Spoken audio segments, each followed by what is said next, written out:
Basketball fans everywhere, appreciate you guys for joining me once again. Episode number 82 now of what we like to call the best, the most entertaining, the most informational, and the most educational basketball content on the planet in the form of a podcast, Tate's Take. Find it anywhere you find your favorite podcast, streaming live on YouTube as well as on Facebook, Periscope, Twitch as well. And give us a follow on all social media platforms at Tate's Take Hoops. TATESTAKEHOOPS.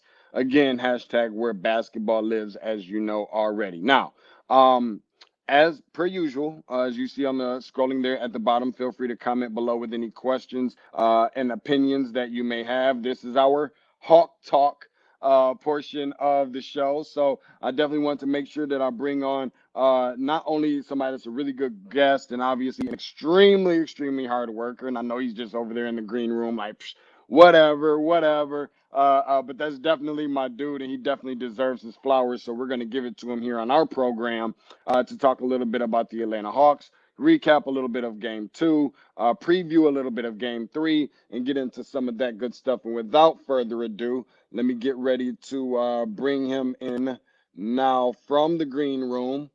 As there we go. Good friend of mine as well. I'm not sure if I mentioned that part already, but we do have Mike Conti in TV, radio, sportscaster, and Atlanta Hawks commentator for Sports Radio 92.9 The Game in Atlanta and the Atlanta Hawks Network. Give him a follow on social media on Twitter at Mike Conti 929. Do yourself a favor and get that done ASAP. Mike, how are you? Tate, it's so good to be with you. Good to see you again. Yeah, you too as well. 101 to 92 in the recap on yesterday's game for game two, and just recapping that a little bit. What are some of the major takeaways that you kind of saw during that game? Because obviously the Atlanta Hawks were holding the lead for a good portion of the game. Looked a little different between halves, but certainly within the first 3.5 quarters, then it tended to look a little bit different. Why exactly did we see what we probably figured we might, which was the New York Knicks go on a run and kind of get things together there towards the end? Well, I think Tom Thibodeau made the first major chess move of this series, and you correctly point out that it was at halftime of game two. He benched Nerlens Noel and Elfrid Payton at halftime. He started the second half with Derrick Rose in the backcourt, and that was really creating some matchup problems for the Hawks. I don't know if Rose's usage is necessarily sustainable in this series, but Mm-hmm. Rose has caused major, major problems matchup-wise for the Hawks. The Hawks have done an excellent job excuse me, of getting Julius Randle off his spots, forcing him to take tough shots. They have not done as good a job getting Reggie Bullock and Derrick Rose into tougher shots, which is something that I'm sure they're going to want to try to do in game three on Friday night. But the big turning point of the game, Tate, was that halftime adjustment by Thibodeau while Nate McMillan stuck with his rotations, and he stuck with really, quite frankly, regular season rotations, which, as he pointed out after the game, he felt that his first unit, his starting group, was not playing very well in the third quarter. He thought maybe they were out of gas because they all played 18 minutes in the first half. Now, whether or not you believe that, that's up to you, but that's what Nate McMillan said. So he puts the second unit in, and the Knicks run continues. It ends up being an 18-2 run. By the time that Trae Young is reinserted into the game, the Hawks are down by 10. They do erase that lead, but as you know, Tate, it takes so much energy to overcome those big deficits, especially in a short span of time. Knicks outscore the Hawks 10-1 the rest of the way. So I thought Thibodeau made a really good adjustment that Nate McMillan maybe did not react to in quite the way he had hoped. The Hawks still get their split in New York, so it's not like they're in terrible shape. But they had a really good chance to go up 2-0. They had a 15-point lead. They could have been up by a lot more in the first half. That's one that they're probably going to feel like they let get away. And I was going to ask you that too in regards to the rotations. It had much of the feel as if it was, sticking with his regular season rotations and so forth. And I can only imagine that much of this is going to rely in terms of his adjustments with the rotation on if they're out of gas again by that stage of the game. I don't know if I want to really ask if it was a mistake or not, but can you envision that that's something that we can look forward to maybe from in game three and four, that it'll look much like the regular rotations, or do you think some adjustments will be made throughout and him kind of realizing that some of these guys he has to have on the floor a little bit longer than some of the others? Well, not to be impolite, but it was a mistake. I don't think there's much doubt about it. Nate McMillan is sticking to his guns. I mean, you're not going to expect him to go out in a press conference and say, yep, that's on me. I screwed up. Very few NBA coaches are going to do that. And look, Nate McMillan is not alone in having the philosophy of trying to keep player usage as close to their regular season limit as possible. Steve Kerr does it. Mike Budenholzer does it. Nate McMillan's not alone. But will there be adjustments to the rotations in game 3 and 4? I think it's a really good question. One of the major reasons why I think things got out of whack last night from a player usage standpoint is John Collins could not stay on the floor. 2 fouls in the first 2 minutes of the game. He comes back in, immediately picks up a third foul. So what happens? Now Danilo Gallinari has to come in right away and play power forward. The Hawks really want Gallinari to be the backup to Clint Capella at center in this series, but because Gallo has to play the 4, now you're relying on Onyeka Okongwu to play more minutes than maybe you planned out of him. And there's kind of a domino effect that tumbles from there. So I don't necessarily think it would be an adjustment, because I think you're expecting John Collins to be able to stay on the floor a little bit better in games 3 and 4. But I think one major difference that you'll see, as long as that happens, is that you'll probably see less of Okongwu, more of Gallinari at the 5, and you're probably going to see a mismatch, mishmash, excuse me, not a mismatch, a mismatch at the 4. And Tony Snell could be a part of that. Quite frankly, DeAndre Hunter, I think, could be part of that as he still goes through his minutes restriction. And Nate McMillan said again today to the media that minutes restriction is still in place. We don't know exactly what the number is. So long story short, Deshaun, yes, I think it's going to look different in games 3 and 4, but I think Nate McMillan's philosophy is going to be generally the same.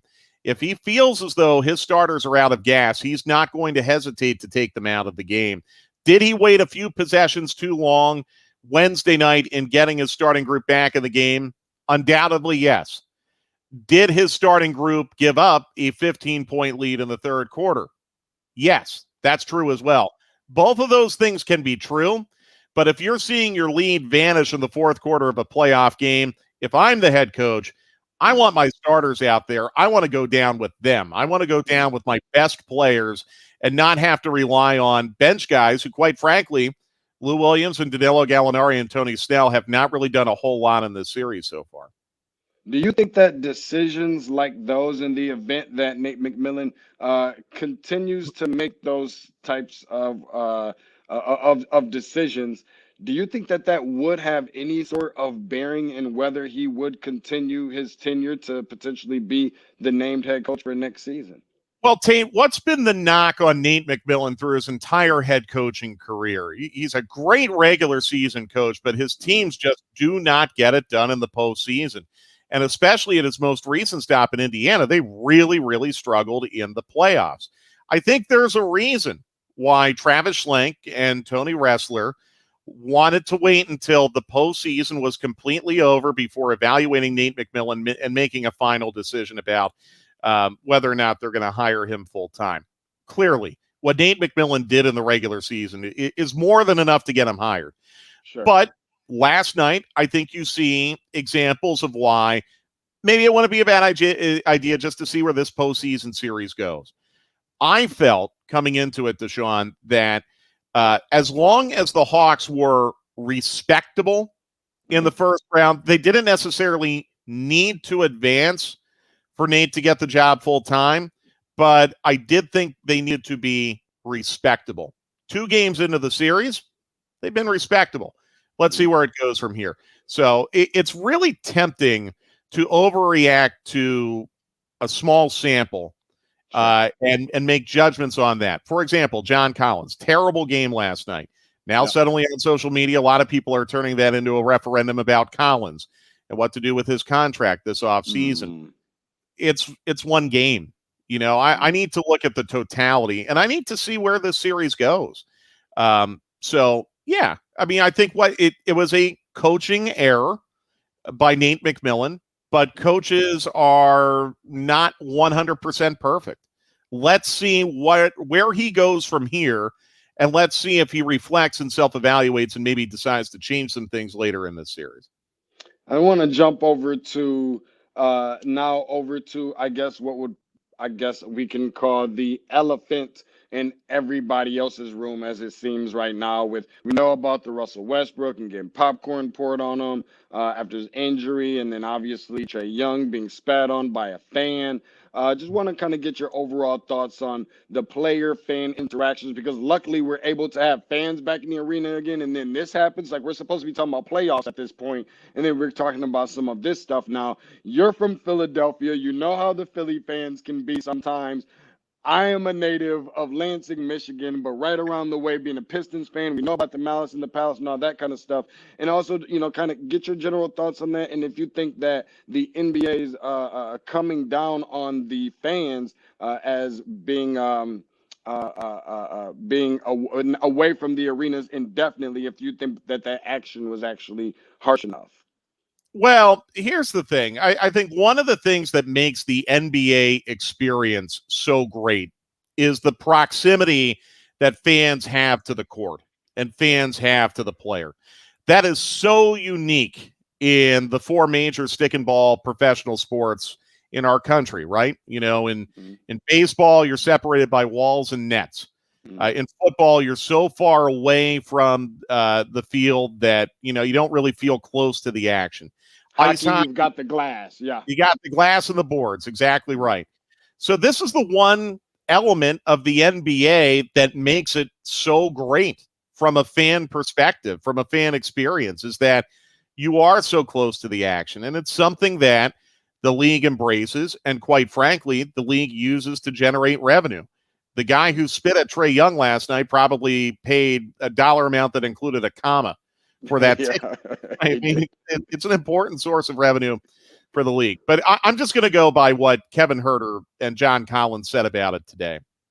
And I thought Herter's comments were especially noteworthy. Okay. Kevin said, look, I don't know what goes through anyone's head when they think that they can just walk into an NBA game, sit courtside, and spit on a player or throw debris on a player like you had in Philadelphia last night. But if you think that you're going to be able to go into an arena and assault an NBA player in that way, and spitting on a guy is assault as far as I'm concerned, Kevin was correct. You're not going to win.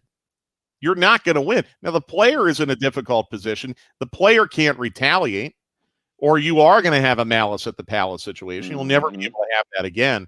So what does the league have to do to crack down on this but still maintain that very special interaction, that courtside interaction that you have between fans and players? You've got to take a hard line on violators. And it's not just like I'm glad that the Knicks banned the guy from Madison Square Garden, and I'm glad the 76ers banned the guy who threw popcorn at Russell Westbrook last night. But, the guy throws debris at Russell Westbrook in Philadelphia, and you see him being led from the arena kind of gently by an usher. Like, sir, right this way. Please come back here. You got to put him in handcuffs and make an example of that person. Put him in handcuffs. Trae is not pressing criminal charges against the guy who spit on him in New York. And I understand why he's not.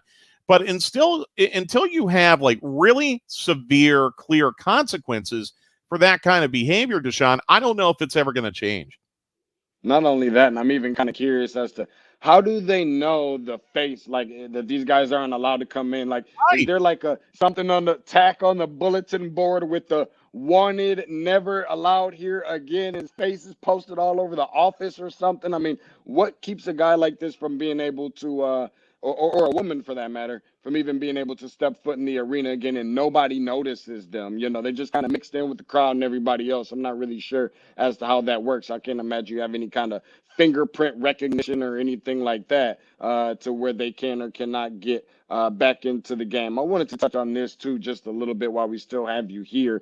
I've been seeing this quite a bit on social media, and I've heard about it a little bit. Draymond Green made some comments to say, hey, almost to say, and I'm paraphrasing here, I'm not the only one. I'm glad to see that people are seeing this a little bit too. Your thoughts on Trae Young, I guess, being labeled as a villain? I won't be the person to go and say that me and Trae are the best of friends by any stretch of the imagination, but I know him a little bit, and I think that can't be anything further from the truth. However, I know that he's a competitor, and these are some of the things that get his blood boiling when you have such atmospheres like we've seen over the course of the last two games. What are your thoughts on him being labeled a villain? Well, who's labeling him a villain? Knicks fans, right? Yeah. Right?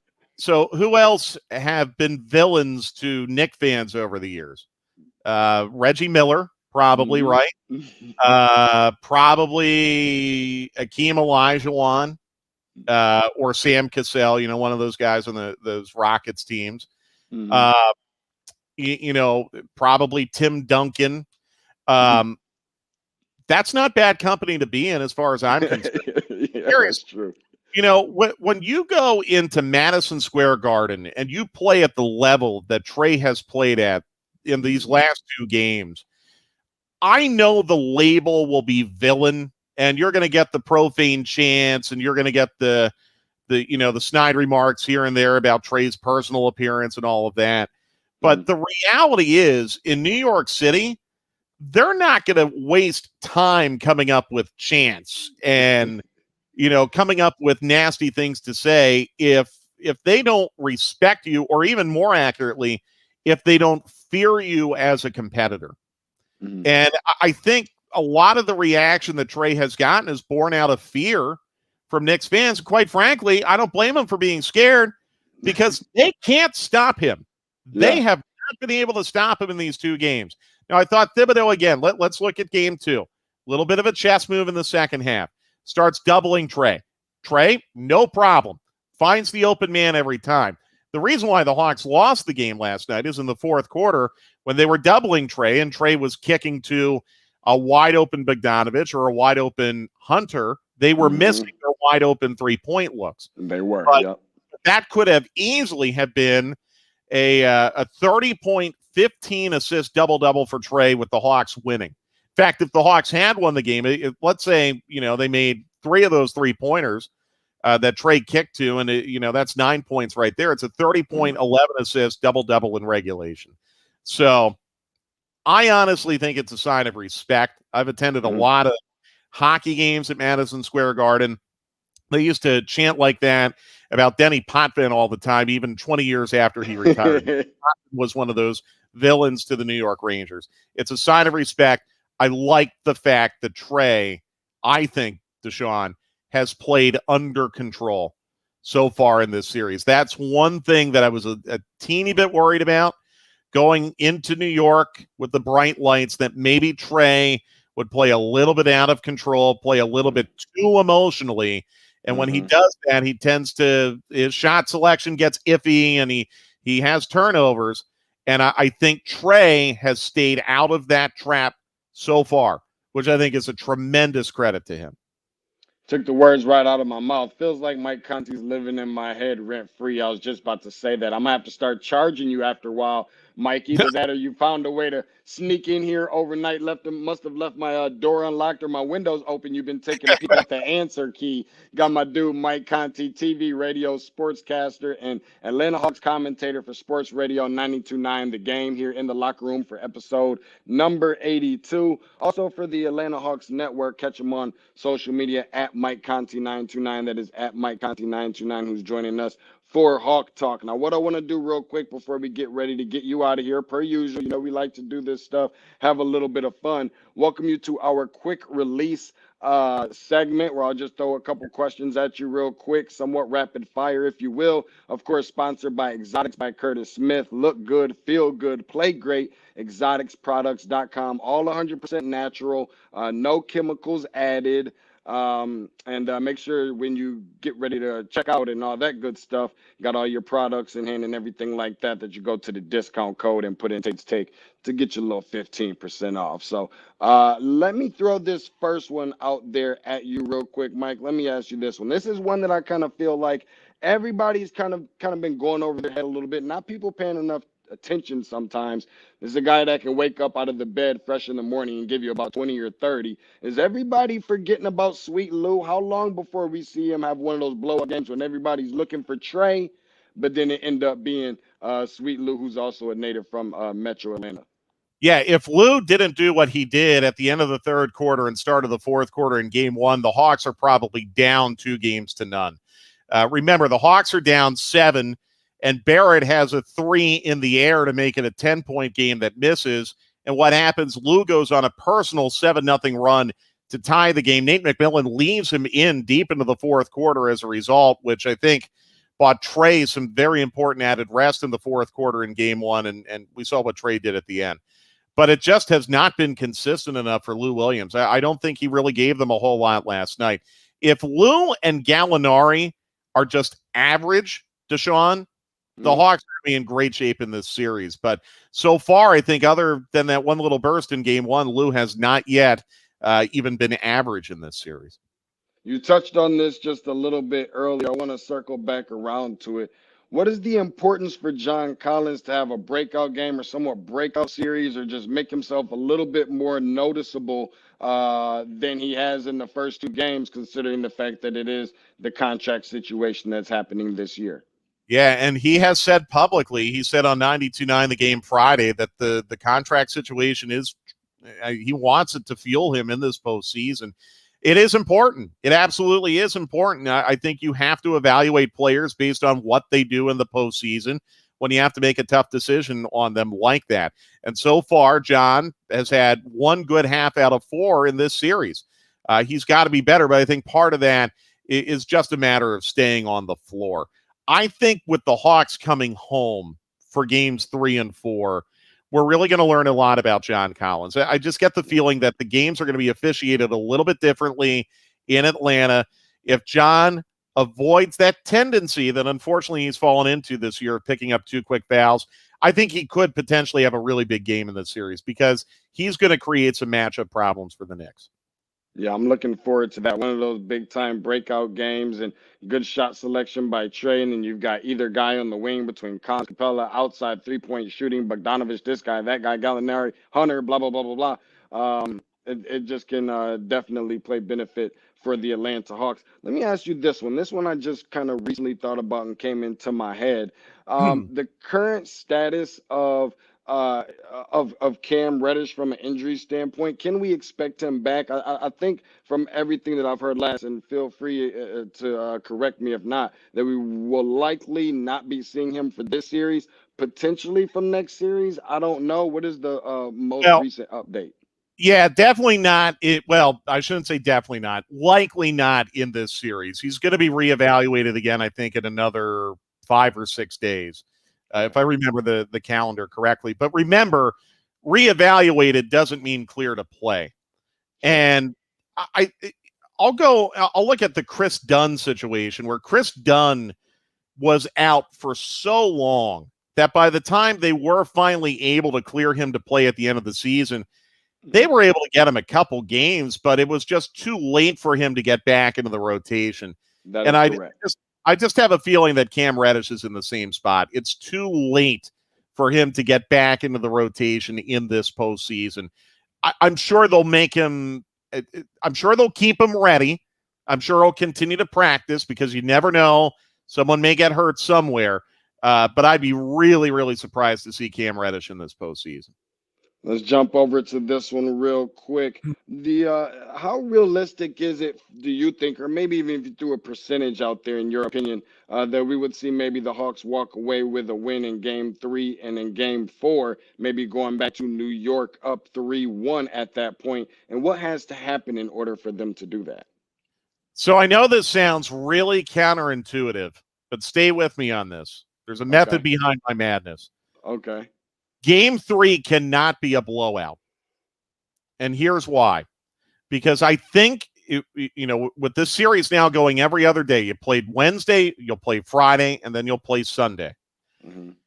The only way the Knicks are going to be able to keep Derrick Rose's workload reasonable is if there is a blowout game where you might be able to buy him some second half rest.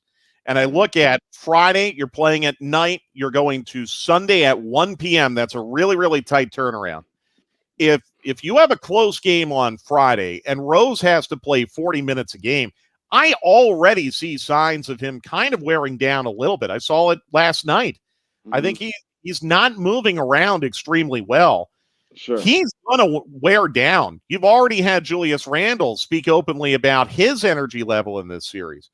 Mm-hmm. So unless there's like a blowout game where Thibodeau is able to pull the plug on Randle and Rose, these guys, I think, are going to have some real issues maintaining energy in Game 4 on Sunday.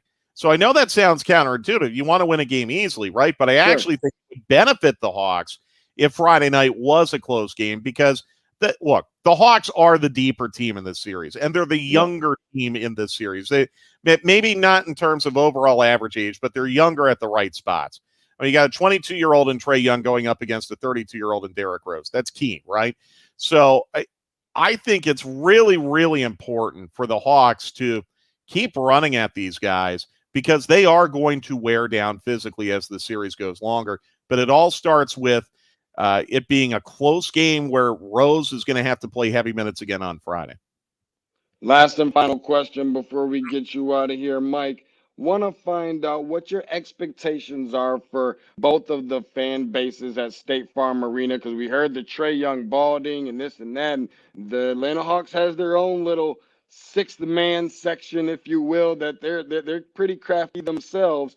And not only that, but if we're just being real about it, this is one of those markets in which a lot of people come from a lot of different places to come here and stay, and they tend to get pretty loud in there for away games for the opposing team. What are your expectations for both fan bases going into State Farm Arena on tomorrow night? See, I thought the chant at Madison Square Garden was actually Trae Young's bawling because he was. Yeah. Look, there are going to be a lot of Knicks fans in there. We just have to be resigned to that. There are going to be a lot of Knicks fans in there. There always are, even when the Knicks were bad. There always were a lot of Knicks fans at Hawks games. That's going to happen. But I think the Hawks are really going to feed off that energy. I've been to every home game this year, obviously, Deshaun. And, even the games where they only had 3,000 people in there, it felt like 15. So now you kind of triple that feeling. I think the Hawks are really going to feed off that. And I think that's going to be really important on Sunday. Those 1 o'clock start times, it's very easy for both teams to feel very lethargic at the start of an early game like that. So I think the crowd's going to have a big, big role in injecting some early energy into Game 4 on Sunday, especially. Up next, coming up, Game 3, New York Knicks taking on the Atlanta Hawks at State Farm Arena Friday, 7 p.m. Of course, that's Eastern Standard Time on ESPN, and that's going to conclude the quick release segment sponsored by Exotics by Curtis Smith. Look good, feel good, play great. Exoticsproducts.com. Make sure at the checkout, go to that discount code, put in Tate's Take, TATES to get your 15% off. Mike Conti, TV, radio sportscaster, and Atlanta Hawks commentator for Sports Radio 92.9 The Game in Atlanta and the Atlanta Hawks Network. Again, remember, do yourself a favor. Go and follow this dude. All sorts of great information, and not just about NBA, also about NFL, Atlanta Falcons, MLS, with Atlanta United, all across the board. My dude's getting it done. Mike Conti at Mike Conti 929. Mike, thanks so much for joining me. All right, Tate, take care. Appreciate you very much. That's my dude, Mike Conti, that joined us. Always grateful that he had the opportunity to join us and grace us with his presence, per usual, and overly thankful for that. Now, that's pretty much for the most part going to get ready to conclude, if you will, the Hawk Talk segment of episode number 82.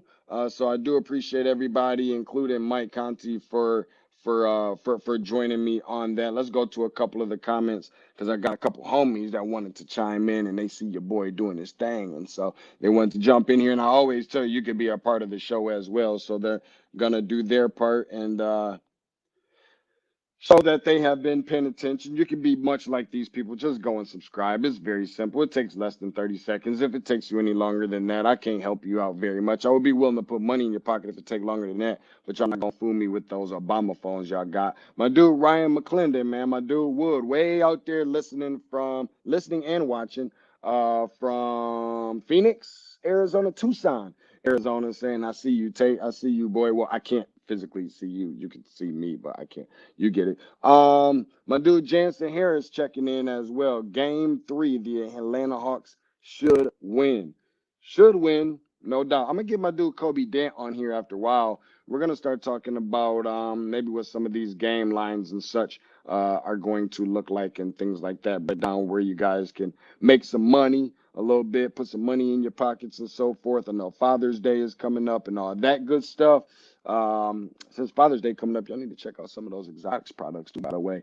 But put some money in your pocket and whatnot. He's gonna help you get your bills paid, and hopefully for some of y'all that take longer than 30 seconds to subscribe, maybe get you guys a new phone and get rid of that Obama phone y'all working with. Jansen Harris also saying it will go 7 games. I agree with him. This was a tough one. I thought this was going to be a very interesting, very physical series between a ton of young guys and very few guys that are on these rosters that have that playoff experience. But definitely expecting raucous crowds in between both of them. And the Stars is going to be out in Atlanta. We've seen 50 Cent, maybe 1 or 2 guys in New York last night at Madison Square Garden. But the homies is coming out. The boys is coming through. I wouldn't be surprised. Tip, Jeezy, of course, 2 Chainz, Migos, the usual people. You gonna listen. The Stars is coming out for that one. I did take the Hawks in 7 games, by the way, and I guess Jansen here is believing the exact same thing. Appreciate my dude Zach Ramey. Go and check out his podcast too. Put in my dude Zach Ramey be on some stuff. We got Zach Ramey coming up, I think next week as well. And he has a really awesome off the glass podcast as well. And he's gonna be joining us sometime next week. This dude is like a walking basketball brainiac, essentially, with some really strong opinions and strong takes. Nothing too crazy, but just a little something to educate the people. So really appreciate him showing some love, saying it's not going 7, 6 tops, which is pretty interesting. I'm still rolling with 7. I wonder who Zach is taking in those 7 games. I'm sorry, in those 6 games. I'd be really interested. I got a feeling he's gonna say the Hawks. I don't know why, but I got a feeling he's gonna say the Hawks. But I don't know. I get the vibe. I'm not sure where Zach is from. Is it that Philly area? Maybe not. I can't remember. But I got a feeling he an East Coast dude, so he might end up taking New York. I don't know. We'll pick his brain when next week roll around. Oh, that makes perfect sense. There we go. Hawks are the better team. Simple. Okay, so he is going to roll with the Hawks in 6. So we ain't even got to bring him on here and ask that, but we're still going to bring him on here and ask him a little bit of some other stuff in regards to NBA playoffs. Let me remind you real quick before we get up out of here of a couple things. One of them being doing a recap each and every single night. So no matter how many games that will be played in a single night during the NBA playoffs, I'm going to recap it 15 minutes after the final game concludes. So if there's 3 games on tonight, we're going to recap all 3 games 15 minutes after the final game has ended. So I know that could be a little confusing for some folks, and people are going to be up watching their TNT on NBA on TNT and all that kind of stuff, which is perfectly fine. But we also have a pretty darn good thing going on over here as well. So I do always appreciate the support.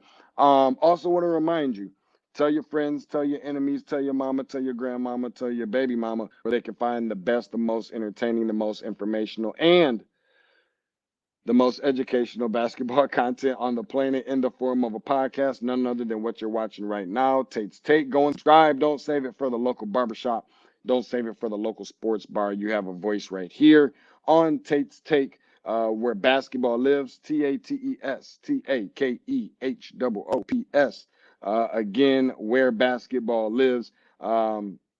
That's the hashtag. So follow that on social media. Subscribe, subscribe, subscribe. Anywhere you find your favorite podcast, Google Podcasts, iTunes, Spotify, Red Circle, Stitcher, the whole nine. Streaming live on YouTube as well as Facebook, as well as on Twitch. And on, I'm missing one, Periscope, that is. And last but certainly not least, my dude Rich down there in the H Town, man. Tell mama and bro I said what up, though. What up, though? What up, though? All the way from the 313 from Detroit, Michigan, but chiming in from the 832. I think it is. Is it 832 or 813?